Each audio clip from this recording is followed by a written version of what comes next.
Hello and welcome to Reliance Setu. आज का अपना नेक्स्ट टॉपिक है patient during emergency. Means as a nursing officer अपन ट्रॉमा की कंडीशन में या इमरजेंसी की कंडीशन में कैसे अपना रोल प्ले करेंगे, क्या रिस्पॉन्सिबिलिटी है, क्या प्रोटोकॉल है जो अपन फॉलो करेंगे। Trauma nursing concept. ट्रॉमा का मतलब क्या है? Bodily injury from the external force potentially multi organ damage. देखो, एक टर्म है ट्रॉमा, एक टर्म है इंजरी। ट्रॉमा है, ये क्या है? ट्रॉमा ओवरऑल इम्पैक्ट होता है। क्या होता है सर? ओवरऑल इम्पैक्ट होता है। दैट इज आपका फिजिकल भी हो सकता है, साइकोलॉजिकल भी हो सकता है। बट जो इंजरी है दैट इज स्पेसिफिक डैमेज। क्या होता है सर? एक स्पेसिफिक डैमेज होता है। क्लियर है दोनों concept, injury and trauma. The goal होगा रैपिड असेसमेंट। सबसे पहले अगर ट्रोमा का पेशेंट है, कोई एक्सीडेंट का पेशेंट है, उस कंडीशन में सबसे पहले जो अपन करेंगे दैट इज रैपिड असेसमेंट। अब रैपिड असेसमेंट में मतलब होता है fast, that is primary and secondary, तो अपन बाद में पढ़ेंगे। एंड क्या करेंगे? स्टेबलाइज करेंगे पेशेंट का एयरवे, ब्रीदिंग एंड सर्कुलेशन। इसी को बोलते हैं ट्रोमा ट्राइएंगल ऑफ सर्वाइवल। तो मतलब जो सर्वाइवल का ट्राइएंगल है, इसका सर सर्वाइवल का जो ट्राइएंगल है that is airway, breathing and circulation, ABC। आपको याद होगा, आज तक नहीं पढ़ा होगा, but that is trauma triangle of survival. तो सर ट्राइएंगल ऑफ डेथ है दैट इज क्या होगा? दैट इज हाइपोथर्मिया सबसे पहले, एसिडोसिस एंड आपका कोगुलोपैथी। इसको आप ऐसे याद रखना, HAC। H4 होता है hypothermia, A for acidosis and C for coagulopathy. तो ये है triangle of death, triangle of survival, ABC। Golden hours that is first 60 minute post injury in the critical for the survival. मतलब जो accident हुआ है उसके जस्ट बाद जो 60 मिनट होती है, जो 1 हावर्स होता है, वो गोल्डन हावर्स होता है। अगर उस ड्यूरेशन में पेशेंट को प्रॉपर ट्रीटमेंट मिल जाता है या ट्रीटमेंट स्टार्ट हो जाता है तो उसके सर्वाइवल होने के चांस ज़्यादा हो जाते हैं, राइट। तो गोल्डन हावर्स अगर क्वेश्चन आता है तो आपको याद रखना 60 minute. Primary survey that is primary assessment, that is ABCDE। A for airway सबको पता है, with C spine control. Trauma की कंडीशन में आपको याद रखना है सी स्पाइनल कंट्रोल होगा, मतलब स्पाइन को कैसे कंट्रोल करना अपन पढ़ेंगे। Then B breathing that is O2 या चेस्ट मूवमेंट असेस करेंगे। सर्कुलेशन, ब्लीडिंग, IV फ्लूइड देंगे। And disability that is LOC, Glasgow coma scale. And E for exposure होता है या फिर होता है इन्वायरमेंटल कंट्रोल, मतलब patient that is remove cloth prevent hypothermia. अब देखो, रिमूव क्लोथ का मतलब है जब आप सेकेंडरी असेसमेंट करते हैं, मतलब जैसे ही अपन पेशेंट को असेस करते हैं उस कंडीशन में पेशेंट की बॉडी का कोई भी पार्ट या कोई भी साइट बिना असेस किए हुए नहीं रहनी चाहिए। ट्रॉमा की कंडीशन में स्पेशली, क्योंकि पेशेंट को कहाँ इंजरी हुई है, कहाँ नहीं हुई है, ये ट्रॉमा की कंडीशन में अपने को डिसाइड करना होता है। So that is exposure, that is remove cloth and prevent hypothermia. Secondary assessment में होता है फुल असेसमेंट, जो सबको पता है, लाइक आपका allergic, medication, past illness, last meal event, जो सब कुछ हुआ उसको करेंगे सेकेंडरी असेसमेंट में। देखो सर, जो ट्रोमा की कंडीशन है या जो इमरजेंसी डिपार्टमेंट होता है दैट इज ED बोलते हैं, उसमें अपन ट्राइएज यूज करते हैं। तो ट्राइएज का मतलब है आपका, देखो ट्राइएज आपका बना है आपका ट्रायर से, ठीक है, ट्राई। तो इसके अंदर आप इसको ऐसा नहीं समझे कि 3 मतलब होता है, ठीक है, इसका मतलब होता है टू शॉर्ट। मतलब एक भीड़ है उसको छोटा करना, या फिर टू सेलेक्ट, एक बहुत भीड़ है या बहुत सारे लोग हैं उनको अपने को क्या करना है, सेलेक्ट करना है। The rapid assessment and categorisation of the patient अथवा डिजास्टर विक्टिम। जो पेशेंट है या जो डिजास्टर की विक्टिम है उनको कैटेगराइज करना, उसको सेलेक्ट करना। Simple triage and rapid assessment, rapid treatment that is start होता है। तो आपको स्टार्ट की फुल फॉर्म पूछ सकते हैं, simple triage and rapid treatment. System है use in tag patient within 30 to 60 second. अब देखो, मैंने आपको 60 मिनट बताया था गोल्डन हावर्स, तो उसी का लगता आपको याद रख लेना 60 सेकेंड। तो जो स्टार्ट है उसको अपन विद इन 60 सेकेंड कर देते हैं। Optimise survival through the prioritisation. Patient की प्रायोरिटीज के अकॉर्डिंग अपन क्या करते हैं, इनको सेलेक्ट करते हैं, इनको डिसाइड करते हैं। ED that is emergency department, जो सिस्टम यूज करता है ट्राइज का, that is 3 category. The first one is emergent, इसी को बोलते हैं रेड कैटेगरी, और इसी को बोलते हैं प्रायोरिटीज फर्स्ट। तीनों मैंने एक साथ लिखे ताकि आप कंफ्यूजन ना हो। रेड को बोलते हैं emergent, this is life threatening condition but survival if the treating immediately. अगर अपन इसको ट्रीट करते हैं तो पेशेंट सर्वाइव कर सकता है, okay, that is emergent. Urgent that is yellow and priority 2। इसके अंदर क्या आएगा, सीरियस है बट नॉट इमीडिएटली। ये क्या है, सीरियस है, not life threatening. This is serious but not immediately life threatening treatment. अगर इसका treatment upon with in 2 hours अगर अपन पेशेंट का ट्रीटमेंट स्टार्ट करें तो भी कोई प्रॉब्लम नहीं है, that is urgent, that is yellow colour, priority 2। Non urgent that is green, जो आपको कलर से इंडिकेट है, एंड प्रायोरिटीज थर्ड होगी ये, ये माइनर इंजरी होती है और इसमें अपन वेट कर सकते हैं मोर देन 2 हावर्स। तो आपके पास 3 कंडीशन है, more than 2 hours, less than 2 hours that is urgent and emergent that is life threatening है, इसको ट्रीट करना है इमीडिएटली। ओके, एक्सपेक्टेड क्वेश्चन है फॉर नॉरसेट, जो मैंने सोचा है आप भी सोच सकते हैं। कैसा क्वेश्चन आ सकता है? यहाँ ट्राइज से क्वेश्चन कैसे पूछेगा? ये नहीं पूछेगा आपको ट्राइज क्या है, ठीक है? हाँ, स्टार्ट का मैंने बताया आपको क्वेश्चन पूछ सकता है, बट प्रायोरिटीज आपको पता है नहीं पूछता। नॉरसेट आजकल यहाँ पूछता है कि एक रेड कैटेगरी में आप किसको डालोगे, that is emergent, priority first. तो एग्जांपल है haemorrhage, cardiac arrest, respiratory distress. अगर ये कंडीशन है तो अपन उसको इमरजेंट कंडीशन में रखेंगे, अपन उसको ट्राइज, रेड ट्राइज में डालेंगे। Yellow that is urgent open fracture with digital pulse, मतलब पेशेंट की पल्स आ रही है, ठीक है? अगर पल्स नहीं आ रही तो ये आपका रेड में चला जाएगा, इमरजेंट में चला जाएगा। ओके, देन आपका रीनल कोलिक, रीनल पेन हो सकता है पेशेंट को, एब्डोमिनल पेन है, देन ये भी आपका येलो में जाएगा, अर्जेंट में जाएगा। Green that is not urgent, the minor cut, sprain, close fracture, open fracture, close fracture याद रखना, क्लोज में जाएगा तो आपका कहाँ जाएगा? ग्रीन में जाएगा। ब्लैक दैट इज एक्सपेक्टेंट या डिसेंडेड, दैट इज अनसाल्वेजेबल होता है। अगर पेशेंट डेथ हो जाती है उस कंडीशन में अपन क्या करते हैं? ब्लैक यूज करते हैं, या नियर बाय डेथ होता है तो उसको क्या करते हैं? ब्लैक कोड देते हैं, ब्लैक कलर देते हैं, राइट? नेक्स्ट आता है मास्टर नोट्स, दैट इज किसके ऊपर है सर? ट्राइज की बात कर रहे हैं अपन, तो ट्राइज पे होंगे। ट्राइज क्या है? एक base on probability of survival and resource optimisation note arrival time, मतलब जो ट्राइज है वो आपके पहले आओ पहले पाओ का सिस्टम नहीं है, ठीक है? ये प्रोबेबिलिटी ऑफ सर्वाइवल एंड जो आपके पास रिसोर्स है उस पर डिपेंड करता है कि अपने को कैसे ट्राइज को मैनेज करना है, कैसे पेशेंट को मैनेज करना है, कौन से पेशेंट को पहले देखना है, ठीक है? तो नोट अराइवल टाइम, यहाँ से ये क्वेश्चन आ सकता है। एथिकल फोकस होता है, दैट इज यूटिलिटेरियन अप्रोच होती है, दैट इज उपभोक्तावाद। ओके, तो greatest good for the greatest number, मतलब इसमें सिंपल ये बात है कि ज़्यादा लोगों में ज़्यादा अच्छा क्या कर सकते हैं, दैट इज एथिकल फोकस होता है ट्राइज का। Documentation every victim tag with colour, name and vital and time. तो ये क्वेश्चन थोड़ा सा न्यू है, क्या क्या चीज़ करनी है? टैग में कलर होगा, नेम होगा अगर पता है तो, एंड वाइटल एंड टाइमिंग दोनों चीज़ें होगी। Triage officer role, that is usually senior nursing officer होता है या फिजिशियन होता है।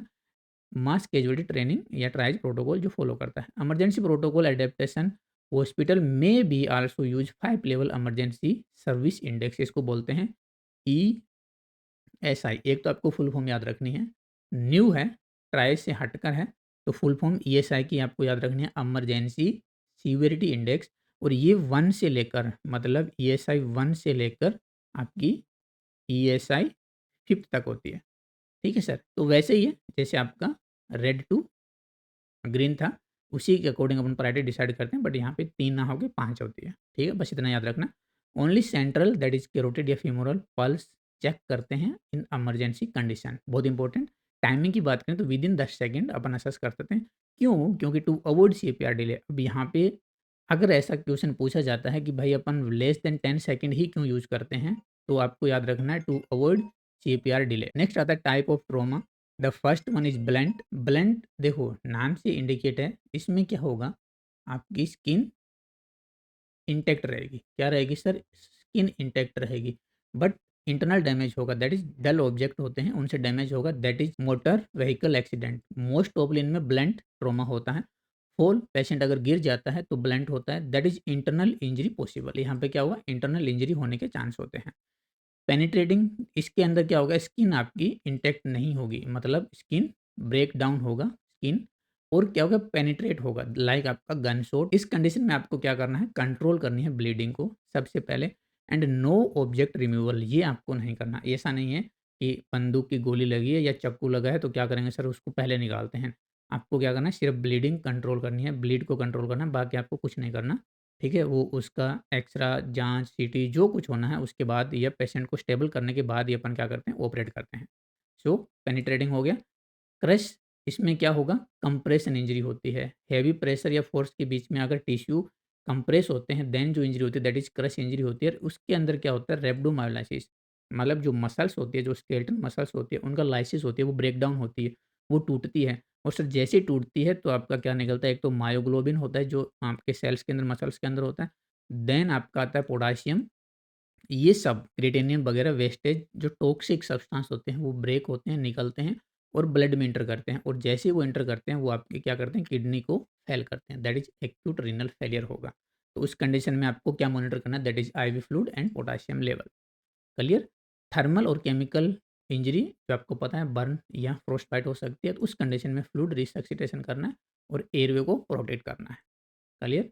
Head and spinal injury, then इस कंडीशन में अगर ऐसा ट्रोमा है, दैट इज हेड या स्पाइनल इंजरी हुई है, देन अपन मेंटेन करेंगे सी स्पाइन अलाइनमेंट। जो सर्वाइकल स्पाइन है उसको एक अलाइनमेंट में रखेंगे, उसको मेंटेन करके रखेंगे, उसकी पोजीशन अगर उसको टर्न करना है तो कौन सी पोजीशन यूज करें, दैट इज लोग, क्या बोलते हैं सर, लोग रोल पोजीशन है ना, log roll position for turning, patient को जब टर्न करते हैं तो until the clear by X ray and CT. और कब तक मेंटेन करेंगे, जब तक आपको ये क्लियर ना हो जाए कि स्पाइनल इंजरी नहीं हुई है, इसके थ्रू सीटी या एक्सरे के थ्रू। ओके।